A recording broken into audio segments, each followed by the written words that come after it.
I was unwrapping my turkey sandwich when I saw them through the break room window. Two people in navy blazers with clipboards, standing outside my cubicle. My heart didn't race. It just knew. Tessa Carmichael had finally done it. The compliance officers were rifling through my workspace like they owned it. One was photographing my computer monitor. The other was opening my desk drawers, wearing latex gloves like I was contaminated. I watched them for maybe 30 seconds before walking over. "Find anything interesting?" I asked, keeping my voice steady. The taller officer looked up from my filing cabinet. "Ms. Rodriguez, we're conducting a routine inspection based on reports of workplace violations."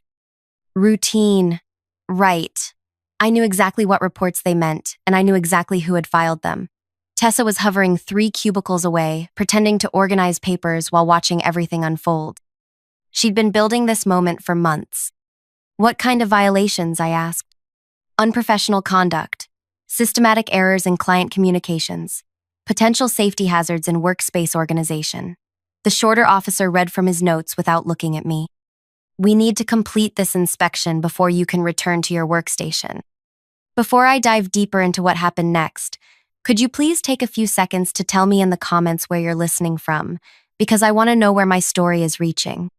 And please like, subscribe, and hit the bell, because what I'm about to share with you changed everything about how I see workplace dynamics. My name is Ana Morales, and I've been working at this major insurance company for 4 years. I handle high-value client accounts, which means when I mess up, it costs serious money. Tessa started here 6 months after me, and from day one, she made it clear she thought my position should belong to her. See, Tessa had this thing where she needed to be the smartest person in every room. She'd interrupt my client calls to clarify points I'd already explained perfectly. She'd CC our supervisor on emails correcting grammar mistakes that didn't exist. She'd volunteer for my projects and then suggest improvements that made no sense. But here's what really got under her skin. I was quiet about my successes. When I landed a major account, I didn't announce it in team meetings. When clients sent thank you notes, I didn't forward them to the whole department. I just did my work and went home. And that drove Tessa absolutely crazy because she couldn't compete with something she couldn't see. So she started watching me, really watching me. She'd note what time I arrived, when I took breaks, how long my lunch lasted. She'd walk past my desk randomly to see what I was working on. She'd ask seemingly innocent questions about my methods, then suggest I might be doing things wrong. I realized what was happening pretty early on. Tessa wasn't just competitive, she was building a case against me. She needed me to fail so she could succeed. And that's when I decided to give her exactly what she wanted. I started making tiny mistakes. Nothing major, just small inconsistencies that someone obsessively monitoring my work would notice. I'd send an email with Thursday when I meant Friday, then catch it an hour later and send a correction. I'd file something in the wrong folder, then move it the next day. I'd use effect instead of effect in internal memos, then fix it during proofreading. These weren't real errors, they were breadcrumbs. And Tessa devoured every single one. She started keeping a folder. I know because she left it open on her computer screen when she went to the bathroom, and I happened to walk by. Ana Morales, performance documentation. It was labeled. Inside were printed emails, screenshots of my computer screen, and handwritten notes about my patterns of incompetence. While Tessa was building her little prosecution file, I was working on something else entirely, something that would matter when the moment came. I started keeping a gratitude journal, not for any official purpose, just a personal practice I'd heard about in a productivity podcast. Every evening before leaving work, I'd write down 3 good moments from my day. A client who thanked me for solving their problem, a coworker who helped me with a difficult calculation, a supervisor who complimented my presentation. Just simple, genuine appreciation for the positive interactions that made my job worthwhile. I kept this journal in my desk drawer right next to my regular work supplies. Nothing hidden or secret about it. Just a small leather notebook where I recorded moments of professional gratitude. The entries were honest and specific. Daniel Cho from accounting stayed late to help me understand the new billing software. His patience made a frustrating day so much better. Client Mrs. Patterson called just to say how much she appreciated my follow-up on her claim. It's moments like these that remind me why I love this work. Alicia brought coffee for the whole team during our budget meeting. Small gestures like this make our workplace feel like a community. Month after month, I filled pages with these observations. Every person who showed kindness, professionalism, or excellence earned a mention. Every positive interaction, no matter how small, got documented with the date and a brief description of what made it meaningful. What I didn't realize at the time was that I was creating an accidental audit of workplace relationships. As I wrote these entries, a pattern emerged that I hadn't noticed before. Some people appeared constantly. Daniel Cho from accounting showed up dozens of times for his helpful explanations and collaborative spirit. Alicia from human resources earned frequent mentions for her thoughtful gestures and professional guidance. Even our strict supervisor, Mr. Walsh, appeared regularly for his clear feedback and fair treatment of the team. But one name never appeared. Not once. In 18 months of gratitude journaling, through hundreds of entries documenting positive workplace interactions, Tessa Carmichael had never done a single thing worth acknowledging. Not one helpful gesture. Not one professional courtesy. Not one moment of genuine collaboration or kindness. I hadn't planned this. I wasn't trying to exclude her. But as I reviewed my journal entries, the truth was undeniable. Tessa had never contributed anything positive to anyone's work experience. She existed in our office like a black hole, consuming energy and attention without generating any warmth or light in return. 6 months after I started the journal, Tessa made her move. It was a Tuesday morning when she requested a meeting with our supervisor and the compliance department. She presented her carefully organized folder of my performance issues and requested a formal investigation into my work quality and professional conduct. Ana Morales has demonstrated a pattern of errors and unprofessional behavior that puts our client relationships at risk, she told them. I've been documenting these issues because I care about our team's reputation and our company's standards. Mr. Walsh listened to her presentation, reviewed her evidence, and agreed to authorize a compliance inspection. Standard protocol required that I be notified, but Tessa specifically requested that the inspection happen while I was at lunch so I wouldn't have the opportunity to prepare my workspace or hide evidence of violations. And that's how I ended up watching 2 compliance officers search through my belongings while I stood there with half a turkey sandwich, knowing that everything was about to change. The officers were thorough. They photographed my computer screen, which showed a perfectly organized client management system. They examined my filing cabinet, which contained meticulously labeled folders in alphabetical order. They reviewed my email correspondence, which demonstrated clear, professional communication with both internal teams and external clients. And then the shorter officer opened my desk drawer. "What's this?" he asked, pulling out my gratitude journal. "Personal notes," I said. "Just some thoughts about work." He flipped through a few pages, reading quietly. Then he looked at his partner and nodded toward something I couldn't see. They were having a silent conversation with their eyes. "Miss Rodriguez," the taller officer said, "would you mind if we reviewed this notebook more thoroughly? It appears to contain workplace observations that might be relevant to our investigation." "Of course," I said. "Take all the time you need." What happened next was something I'll never forget as long as I live. The officers sat down at my desk and began reading my journal from the beginning. They weren't scanning quickly. They were studying each entry carefully, sometimes pointing at specific passages and whispering to each other. 5 minutes passed, then 10, then 15. Other people in the office started noticing. Work conversations quieted as colleagues realized something significant was happening at my cubicle. Tessa moved closer, trying to see what the officers were reading that held their attention so completely. After 20 minutes, the shorter officer looked up at me with an expression I couldn't quite read. "Ms. Rodriguez," he said slowly, "how long have you been keeping this journal?" "About 18 months, I replied. "And these entries are all authentic? You're not exaggerating or fabricating positive interactions for any particular purpose?" The question surprised me. "No, of course not. Those are just genuine moments of appreciation. I write them down because focusing on positive experiences helps me enjoy my work more."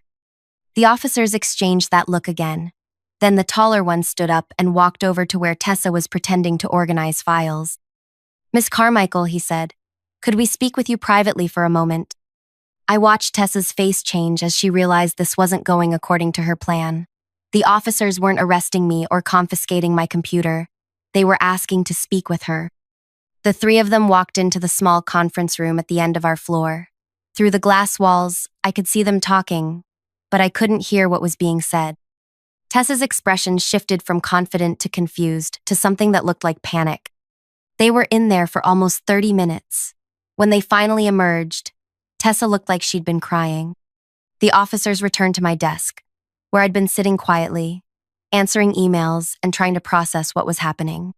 "Ms. Rodriguez," the shorter officer said, "after reviewing the evidence presented to us and conducting our own examination of your workspace and documentation, we're closing this investigation with no findings of misconduct or policy violations." Relief flooded through me, but I could tell there was more to say. "However," the taller officer continued, "we do want to discuss some concerns that came to light during our review." He opened my gratitude journal to a page near the middle and showed it to me. "In 18 months of documenting positive workplace interactions, you've mentioned 63 different people by name. Colleagues, supervisors, clients, vendors, security guards, cleaning staff, 63 people who made your work experience better in some way." I nodded, not sure where this was going. "Ms. Carmichael's name appears 0 times in your journal." The words hung there between us. I looked at my journal, then at the officers, then toward the conference room where Tessa was still sitting alone. "That wasn't intentional," I said quietly. "I just write down moments of genuine appreciation. If someone doesn't appear in my journal, it's not because I was trying to exclude them, it's because—" I couldn't finish the sentence. Because saying it out loud would make it real, and I wasn't sure I wanted that responsibility. "Because they never did anything worth appreciating," the shorter officer completed. "We understand, and we think Miss Carmichael understands now too." They closed my journal and handed it back to me. "The irony," the taller officer said, "is that she was so focused on documenting your mistakes that she never considered what her own behavior looked like from the outside. Your journal inadvertently created a record of workplace relationships that reveals more about office dynamics than any performance review ever could." They packed up their materials and prepared to leave. As they walked away, I heard one of them say to the other, 18 months, and not a single positive mention. Can you imagine being that consistently? They were too far away for me to hear the rest. I sat at my desk, holding my gratitude journal and trying to understand what had just happened. Around me, normal office sounds were returning. Keyboards clicking, phones ringing, quiet conversations about project deadlines and weekend plans. But everything felt different now. The compliance investigation that was supposed to destroy my career had instead revealed something much more devastating about the person who'd orchestrated it. Tessa Carmichael had spent months documenting my tiny, inconsequential mistakes, while being completely blind to her own toxic impact on everyone around her. She'd been so busy trying to prove I didn't belong here that she'd never considered whether she belonged here herself. And now everyone knew. I didn't see Tessa for the rest of that day. She disappeared from the conference room sometime while I was answering client calls, and her cubicle stayed empty until closing time. I figured she'd gone home early, maybe to process what had happened, or maybe just to avoid the sideways glances from coworkers who'd witnessed the whole thing. But the next morning, she was back, and she was different. Tessa arrived exactly at 9 o'clock, said quiet hellos to people who greeted her, and sat down at her computer without her usual performance of bustling importance. No dramatic sighs about her workload. No loud phone conversations meant to demonstrate her expertise.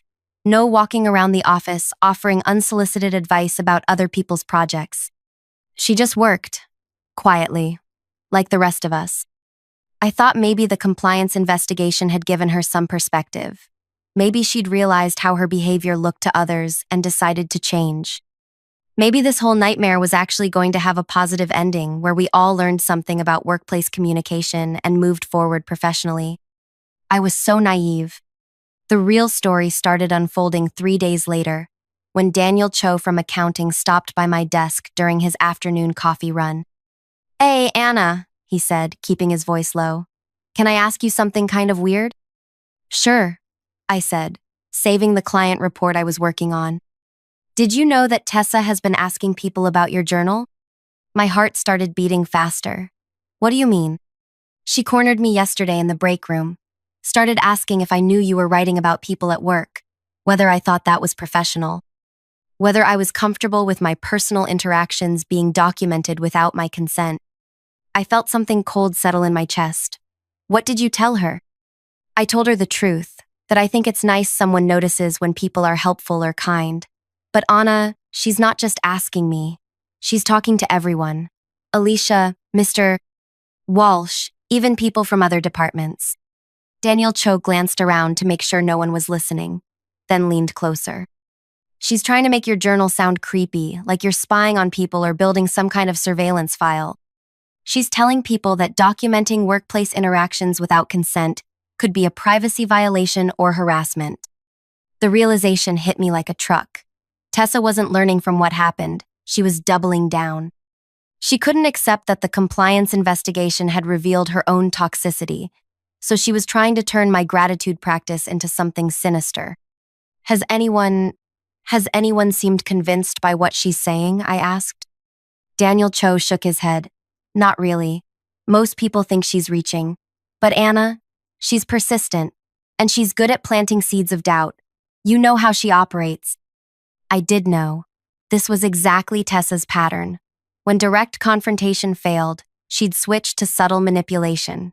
She'd turn my moment of vindication into a new weapon against me.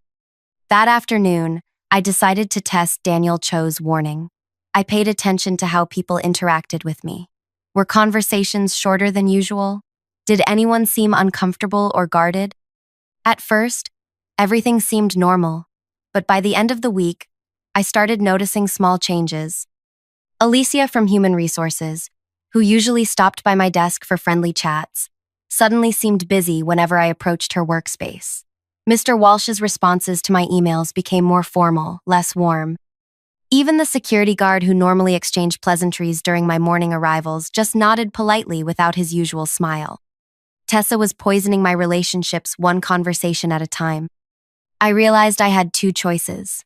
I could confront this directly, march into Mr. Walsh's office and explain what Tessa was doing, but that would make me look defensive and paranoid. It would confirm her narrative that I was overly focused on workplace dynamics and personal relationships. Or I could do something else entirely. I decided to give Tessa exactly what she wanted, but not in the way she expected. The next Monday morning, I sent an email to my entire department with the subject line, "Personal Journal, Transparency and Consent." The message was simple. "Hi, everyone. Some of you may have heard that I keep a personal gratitude journal where I occasionally note positive workplace interactions. I want to be completely transparent about this practice and ensure everyone is comfortable with it. The journal is purely personal, a way for me to focus on positive moments in my workday. It's never been shared with supervisors or used for any professional purpose. However, I understand that some people might feel uncomfortable having their kindness or professionalism noted in someone else's private writings. If you would prefer that I not include any interactions with you in my personal journal, please let me know. I will absolutely respect that preference, and it won't affect our working relationship in any way. I value all of you as colleagues and want everyone to feel comfortable with how we interact professionally. Best regards, Anna." I sent the email and waited. Within an hour, my inbox started filling with responses, but they weren't what I expected. Alicia was the first to reply. "Anna, I had no idea you were writing about positive moments at work, but I think that's wonderful. Please don't stop including me. It makes me happy to know that small gestures matter to people." Then Daniel Cho, "Keep writing. If more people focused on appreciation instead of complaints, this would be a much better place to work." Mr. Walsh sent a longer response. "Anna, your gratitude practice sounds like an excellent way to maintain a positive perspective in a demanding work environment. I appreciate your transparency and professionalism in addressing this matter directly." One by one, my colleagues responded with support, curiosity, and encouragement. Several people asked if I had any tips for starting their own gratitude practices. Others shared stories about how small acts of workplace kindness had impacted their own careers. By the end of the day, I had 37 responses. 36 of them were positive, supportive, and grateful to be included in my journal. One person didn't respond at all. Tessa's silence was deafening. While everyone else was celebrating the idea of workplace gratitude and mutual appreciation, she couldn't bring herself to engage with the conversation. Because engaging would require her to acknowledge that she'd been wrong about my journal, wrong about my motivations, and wrong about how our colleagues would react. But the most devastating part was yet to come. Over the next week, something beautiful started happening in our office. People began practicing gratitude more openly. Alicia started leaving thank you notes on people's desks when they helped her with projects. Daniel Cho brought cookies to share with the team and included a note about how much he appreciated working with all of us. Mr. Walsh began opening team meetings by acknowledging someone who'd gone above and beyond that week. The gratitude practice was spreading, and it was creating exactly the kind of positive workplace culture that everyone wanted to be part of. Everyone except Tessa. Because in an environment where people were actively looking for reasons to appreciate each other, Tessa's behavior became impossible to ignore. When everyone else was expressing genuine thanks for collaboration and support, her constant criticism and competitive undermining stood out like a siren. I watched her try to adapt. She started saying thank you more often, but it sounded forced and hollow. She attempted to give compliments, but they came out as backhanded observations that left people feeling worse than before. She even tried to start her own gratitude practice, but her entries focused more on her own contributions than on appreciating others. The contrast was stark and uncomfortable. While the rest of us were building each other up, Tessa remained focused on tearing people down. And now that everyone was paying attention to workplace dynamics through a lens of appreciation, her toxicity became impossible to miss. 3 weeks after my transparency email, Mr. Walsh called me into his office. "Anna," he said, "I wanted to thank you for introducing this gratitude practice to our team. The change in morale has been remarkable."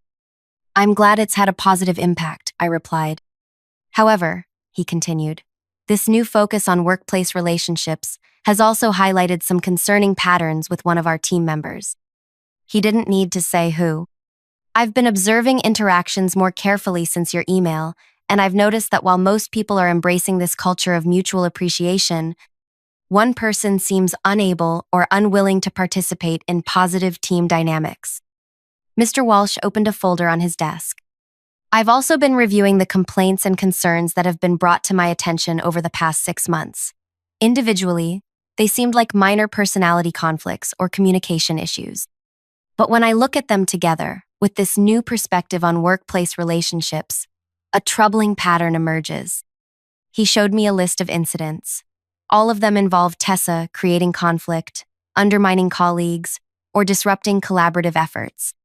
The compliance investigation was the final straw. "Mr.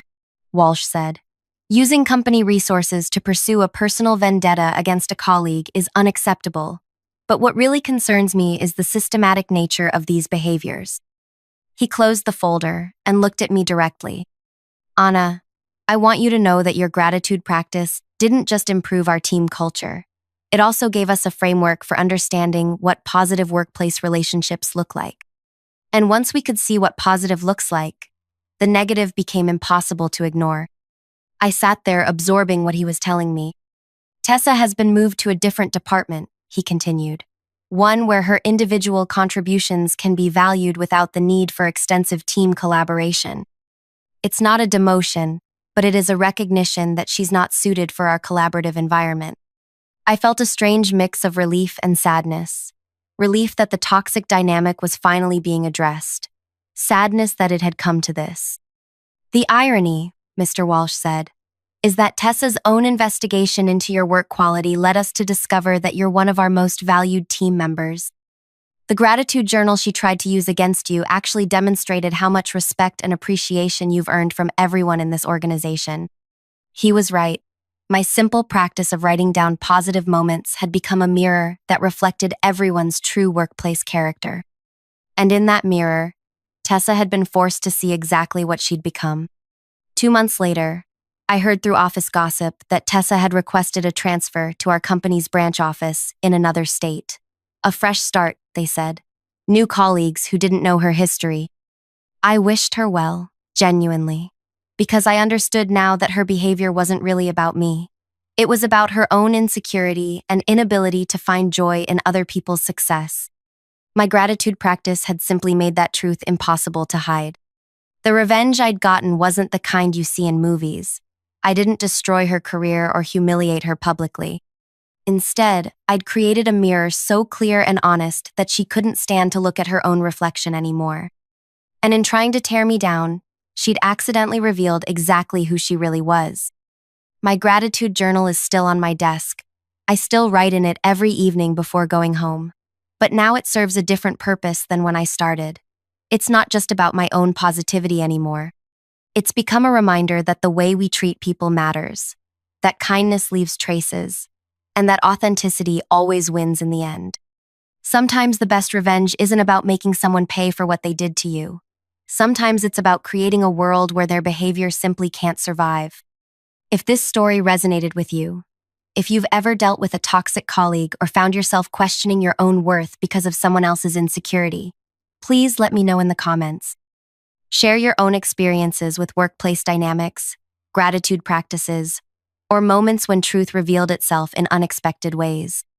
And if you want to hear more stories about navigating difficult people and finding authentic ways to protect your peace, please like this video and subscribe.